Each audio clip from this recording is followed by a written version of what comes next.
Hello and welcome back to my channel. My name is Chantel, and today I am going to be doing another book review. I am going to be reviewing Royal Assassin by Robin Hobb. I'm just going to be sharing some of my thoughts on it. I just finished this yesterday. It took me a little more than a week to finish it, and I want to talk about it a little bit. So first off, I'm going to start with some sort of general non-spoilery thoughts as much as I can about this book, given that it's a second book in a trilogy.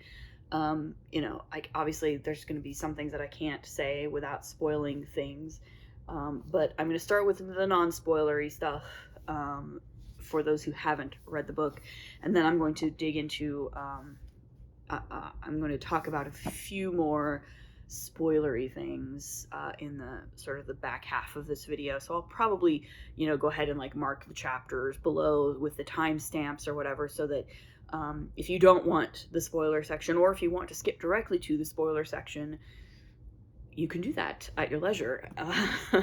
I know some people are more than happy to read or to hear about spoilers for things that they have not read or watched, and that's also perfectly valid.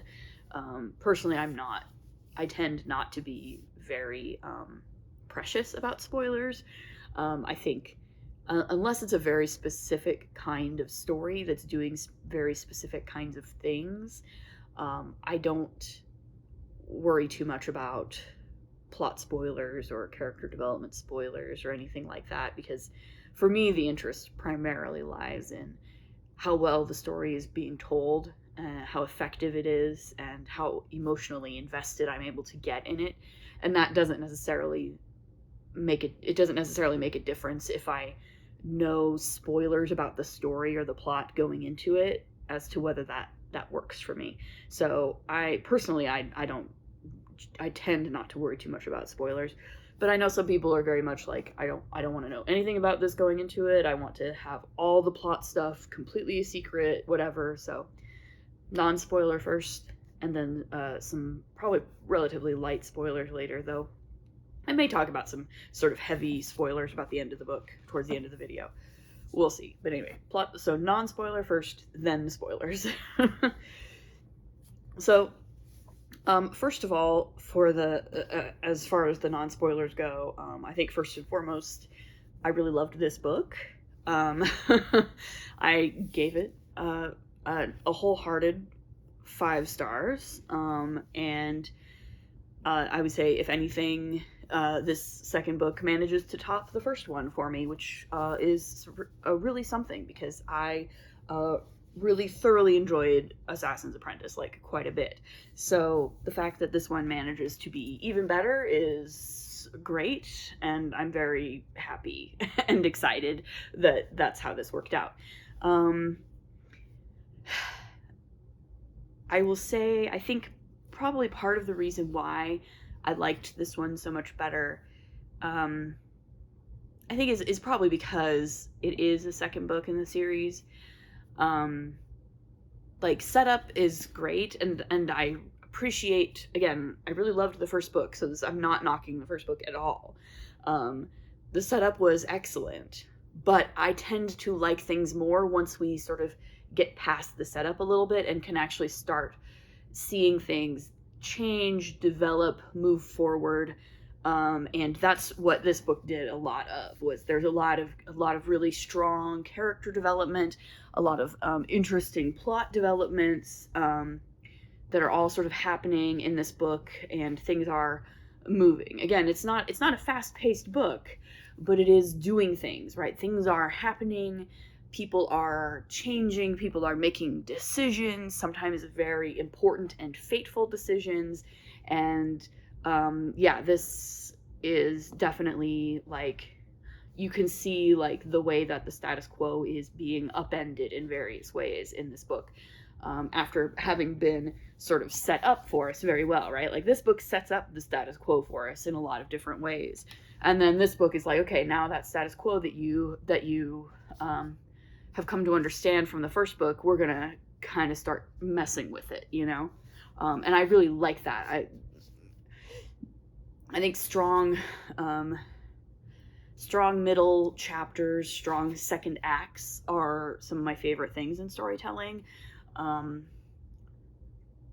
really love, The Empire Strikes Back is like one of my favorite Star Wars movies. And The Last Jedi is another one of my favorite Star Wars movie. They're both the second ones. The Two Towers is, a really great second act of a story as well.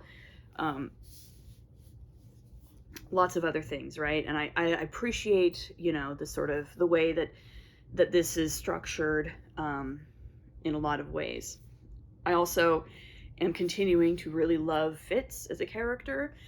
I think in large part because he is sometimes so obtuse and sometimes it can be very frustrating to be experiencing his point of view when and Robin Hobb is very clever at this because of course the books are from his perspective. It's first person POV from Fitz's perspective, and because she does a really good job of making sure we understand that his perspective is limited, right? He has a very specific kind of understanding of the world, and that plays a role in like what we know and when we know it at certain points. And I really appreciate that. I'm one of those people that I think POV, tense usage, stylistic choices, anything like that, they can be done well or they can be done badly. And in this case, like for me especially, like first person POV stuff, like if you're doing first person POV, as far as I'm concerned, I need to like really understand that specific character's worldview, and I need to really actually be seeing the world through their eyes, as regardless of how biased they might be about it.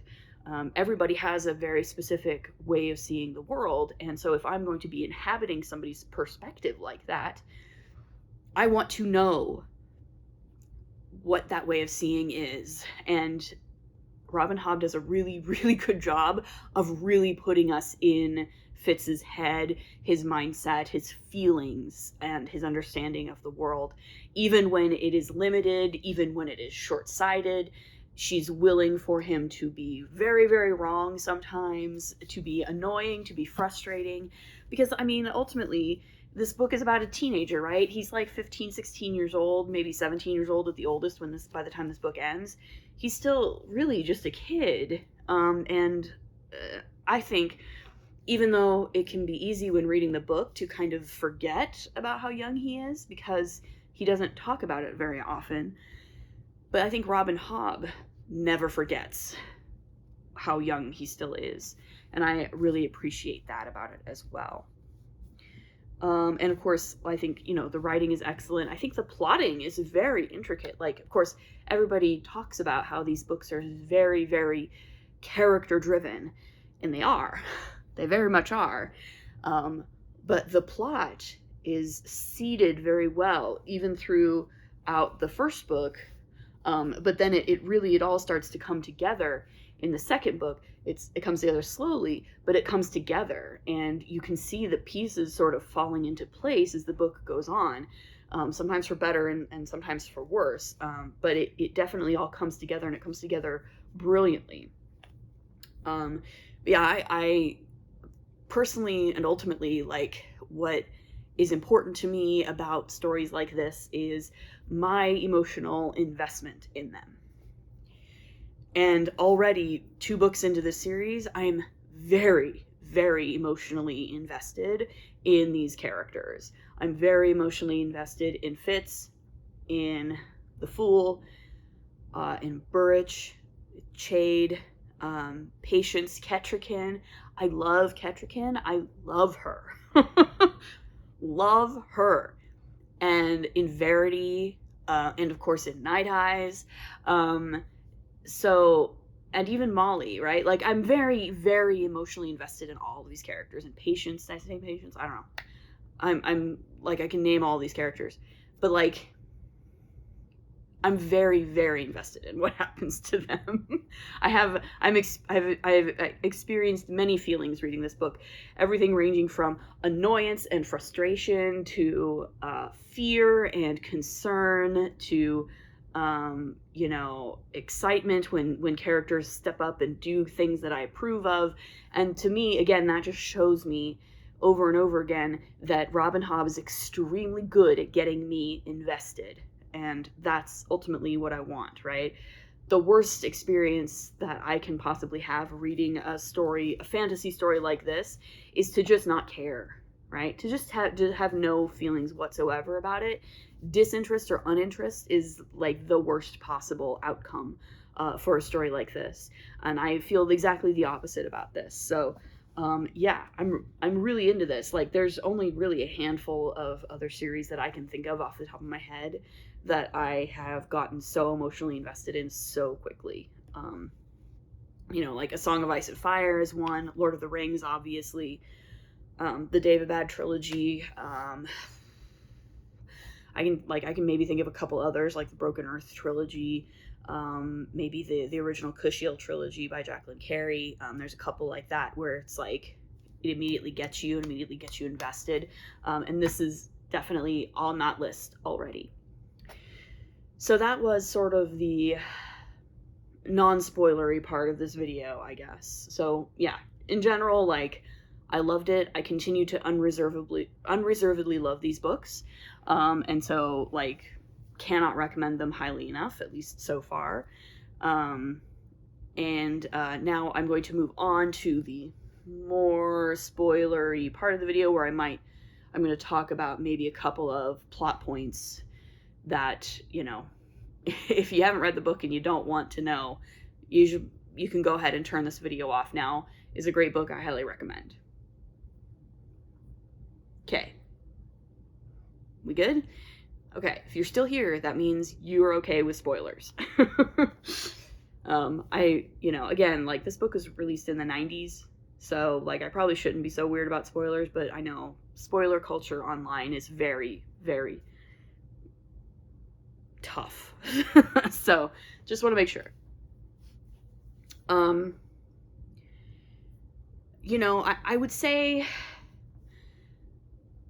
some parts, most of what happened did not strike me as particularly surprising, right? Like, and what I mean by that, in like a good way, in the sense that Robin Hobb is clearly very good at foreshadowing, at crafting a slow burn plot that comes to fruition in logical and satisfying, though not always happy, ways. And I think, the death of King Shrewd was not a shock, right? It's pretty clearly a thing that's probably going to happen pretty soon.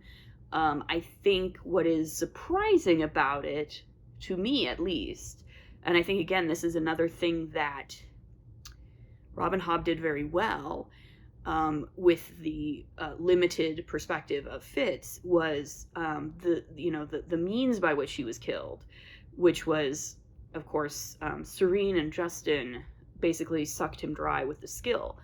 And I honestly didn't really see that coming, right? Like, again, like, I think this is sort of intentional on her part, where you, along with Fitz, are sort of understanding that Wallace is, like, messing with the king, giving him all these drugs, and so that's probably how he's gonna die, right? At some point, Regal is probably, after he, is crowned king in waiting or whatever, Regal is just gonna be like, yeah, you know what? I'm gonna slip him something in his potion just finish him off, and that's how that's gonna work. So what I did not expect was it to happen this way specifically, and I think a lot of that is because of, again, the sort of the limitations of Fitz's POV, which is very intentional. And I thought that was really cool. I also appreciate, more specifically, the way that we are experiencing Fitz's powers, Fitz's abilities, with both the skill and the wit, in the sense that we are sort of learning them as he learns them, and thus our knowledge of them is very much limited by his knowledge of them. So when he bonds with Night Eyes, it's like, as a reader, as an outsider, it's like you can see, like, Night Eyes probably has the right of it, right? They're already bonded, whether he likes it or not. It's just a matter of him accepting it. But also, like, his understanding of the wit is still extremely limited, in large part because he clearly, like, they culturally do not have a kind of cultural knowledge of how it works, right? In one of the prologues to one of the chapters, when it's the folk tale about the piebald boy or whatever, and the wit, the man who bonded with the piebald horse with the wit, and then, yeah, anyway, so there's clearly, like, a lot of really negative folklore and superstition associated with this ability, and so, like, Fitz's knowledge of it is extremely limited, and so it then is my knowledge of it, right, as the reader. Same with the skill, where it's like, again, we pretty much only see the skill from his sort of inner perspective and his very specific and limited POV on it. Again, like, I think there's a few things that I can infer as the reader that, Fitz is kind of blind to, probably because he has a lot of trauma around it, and he has convinced himself that he is just, like, no good at it and won't ever be good at it. As the reader, I'm much more genre savvy, and also I can understand that, like, probably what's going on is that his skill is just buried under a mountain of trauma, and that if he can just find a way to cut through that trauma, then he will probably be really excellent at it, right?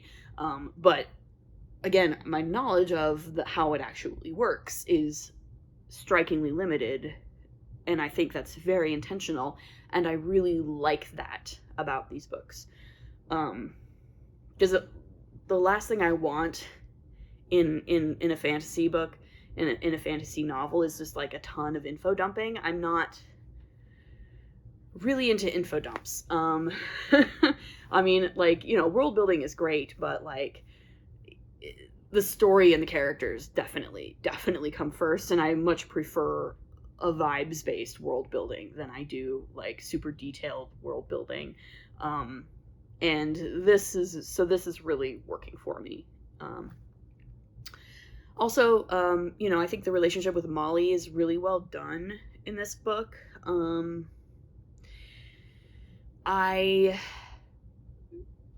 It's one of those situations where you completely understand both perspectives, and you can't really blame either of them for what they do and the choices that they make. It's kind of an untenable situation, and it makes perfect sense for Fitz to want his own life. I mean, generally speaking, I'm in favor of people being able to just sort of choose what kind of life they live and make their own decisions about who they love, and like, yeah, so him wanting that is it makes a lot of sense. But obviously, the circumstances that they find themselves in are such that it's tough, nigh impossible for them to really make it work long term. I think, again, like, the emotional realism, I think, is really strong in this book. But yeah, so I think overall, like, I'm really into this. I'm really looking forward to reading the next one. I have a few other things that I do really need to get to before I dive into the next one, but the ending of this book is definitely one that very much leads me to want to sort of immediately pick up this book and start reading it. But this one's even longer, so it's funny because these two books are approximately the same, like, size, but this one is, you can tell, like, this one is way heavier because this one's, like, literally like 100 pages longer than this one. So they shoved more pages into the same size book, basically. But like, yeah, I'm very excited to get to Assassin's Quest and see how this all turns out. I did think the twist at the end of how he escaped was really good. It's one of those things that manages to be both foreshadowed, right, earlier in the book, but also like it comes as a total surprise because like I'd completely forgotten that had even happened. But then, in the way of all good plot twists, it's like, oh yeah, that was a thing that happened. Amazing how that works. So that was pretty cool. But yeah, I'm really interested to see where this goes, and also come back Verity, come back Verity. I love Verity. He's great. I was like, as soon as they walked up and Regal started acting like Verity was dead, I was like, he's not dead. He's definitely not dead. He's definitely not dead. And that was not just wishful thinking on my part because I really love Verity. I was like, nah, he's totally not dead. So like I was totally with Fitz the whole way there. I was like, that's not true. Regal's lying. Regal's lying. He's a liar and a snake, and yeah, it's a lot. There's a lot going on with Regal. And yeah, again, I'm really interested to see what happens next. So that is my full review for Royal Assassin by Robin Hobb. Feel free to drop whatever in the comments if you have opinions about this book. If you're planning to read it, if you're planning to reread it, yeah, whatever. Like, subscribe, hit the bell notification icon, whatever if you want. And we'll see you in the next video. Bye.